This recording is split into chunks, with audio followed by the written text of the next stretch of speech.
المدرجات، والصورة أمامكم في تيفو جديد وفي درس جديد وفي لوحة فنية جديدة تأتي من أنامل ومن أيادي من يصنع الفرجة ومن يصنع الحدث في المدرجات. هكذا هي صورة الجمهور المغربي، وهكذا نعم دائما وأبدا نشيد بتضحيات الجماهير المغربية. جمهور الرجاء في الموعد، وجمهور الرجاء يمتعنا كالعادة في المدرجات في انتظار متعة المستطيل الأخضر. درس كما قلت من الجماهير الرجاوية، درس في الإبداع والرسائل في الصميم.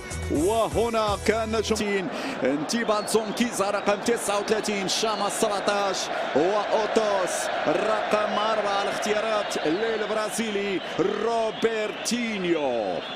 نادي سيمبا تنزاني يربح 3 مباريات، وكذا طبعا هكذا الاساطير وهكذا الاسماء الكبيره صورها في مدرجات ملعب محمد الخامس مشاهدينا الكرام. وطبعا لما نتكلم عن الرموز هنا في الدار البيضاء اكيد لبيرجيغو. اذا الكره تمشي للتماس مشاهدينا الكرام في هذه اللحظات لفائدة فريق الرجاء الرياضي. اليوم فريق سيمبا تصور بأنه سيلعب هجومي.